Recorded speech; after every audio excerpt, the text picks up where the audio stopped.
पूर्ण करू त्याबद्दल सगळ्या टीमचं मी पहिल्यांदा मनापासून त्यांचा आभार मानतो। बंधूंनो, एक गोष्ट खरी आहे, महाराष्ट्र शासनाच्या वतीनं या राज्याचे मुख्यमंत्री असतील, दुसरे उपमुख्यमंत्री देवेंद्र एकनाथजी शिंदे साहेब असतील, देवेंद्र फडणवीस साहेब असतील, आणि ज्यांनी ह्या महिलांसाठी ही योजना आणली, या राज्याचा अर्थसंकल्प सादर केला, ते या राज्याचे उपमुख्यमंत्री अजितदादा पवार साहेब असतील,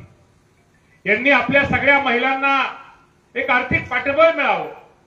कुठेतरी महिला आमच्या स्वतःची तिला एक वेगळं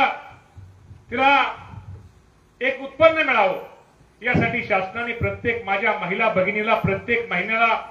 1500 रुपये, मगाशी मी ढोलेताईंचा ऐकत होतो, साधारणतः आपल्या तालुक्याला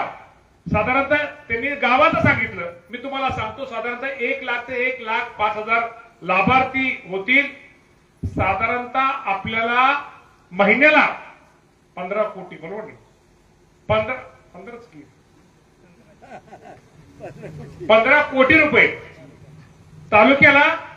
महिन्याला मिळणार आहेत, आणि वर्षाचं मोजा बरं। गंमत काय होतं, लोकांना कधी कधी काही लोक माहिती होत नसतात, ही इतकं सोपं नसतं। शासनाने 15 कोटी रुपये आपल्याला, माझं चुकत नाही ना बघा, बरोबर 1 लाख बरोबर 15 कोटी, आणि वर्षाचं 15 गुणिले 12 180 ते 200 कोटी, आणि गॅसचं जी माझी महिला भगिनी की प्रत्येक वर्षी 3 गॅस सिलेंडर मोफत, यासाठी सरकारने जवळजवळ, आणि बचत गट आहे, आपल्याला माहिती आहे बचत गटाला पहिला आपण 15,000 रुपये त्याला खेळतं भांडवल देत होतो, आता किती देतोय ताई? 15चं किती झालं? 30,000। माझ्यापेक्षा तुम्ही लय हुशार आहे, 15चं 30,000। मी सांगायची गंमत, ह्या मुख्यमंत्री माझी लाडकी बहीण या योजनेसाठी प्रत्येक वर्षी शासनाला 46,000 कोटी रुपये लागणार आहेत। एवढे पैसे माझ्या महिला भगिनींसाठी शासनाने आपल्या सगळ्यांना बंधूंनो दिलेले आहेत, गॅसच्या माध्यमातून दिलेले आहेत, तुम्हाला बचत गटाच्या माध्यमातून दिलेले आहेत, आपल्या विद्यार्थिनीला जर चांगलं शिक्षण, पुढचं शिक्षण घ्यायचं त्यासाठी असेल, किंवा जेणेकरून माझ्या महिला भगिनींना डोळ्यासमोर ठेवून ह्या वर्षीचा अर्थसंकल्प शासनाने सादर केलेला आहे। मला तुम्हाला सगळ्यांना सांगायचं की यापासून आमच्या तालुक्यातली कुठलीही एकही महिला ही वंचित राहता कामा नये। प्रत्येक माझ्या महिला भगिनीला, गरीब माझ्या बहिणीला त्याचा लाभ मिळाला पाहिजे, त्यासाठी एखादी माझी महिला भगिनी थोडी अडाणी असेल, तिला ह्यातला माहिती नसेल, तर मला सगळ्यांना तुम्हाला विनंती करायची आहे, परमेश्वराने तुम्हाला त्या महिलेची भगिनीची सेवा करण्याची संधी दिलेली आहे,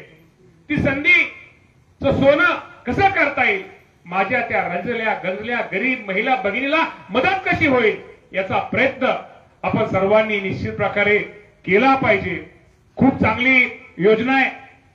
त्यामध्ये आज तुम्हाला मी सांगतो, काही ठिकाणी घरामध्ये रेशनमध्ये 3 नाव आहेत, तुम्हाला ते रेशन फोडावं लागणार आहे, इथं तहसीलदारांची टीम आहे, ते रेशन तुम्हाला फोडून देतील। एखादी मुलगी असेल, तिचं वय 21 असेल, किंवा एखादी आपल्या घरात आलेली सून असेल, तिचं वय, ती सून आलेली असेल, तिचं नाव आपल्याला समाविष्ट करायचं असेल, ताबडतोब सरकारी तहसील ऑफिसची यंत्रणा या कामी तुम्हाला मदत करणार आहे, रेशन कार्ड फोडायला मदत करणार आहे, नवीन नाव समाविष्ट करायला मदत करणार आहे। त्यामुळे तुम्हाला सांगायचं तात्पर्य एवढंच की आधार कार्ड असेल, समजा तुमचं निवडणुकीच्या कार्डमध्ये एखादा तिथं तारीख चुकली असेल, तुमचे आधार कार्ड असेल किंवा बाकीच्या गोष्टीमध्ये, शेवटी असं ठरलंय की आपलं निवडणुकी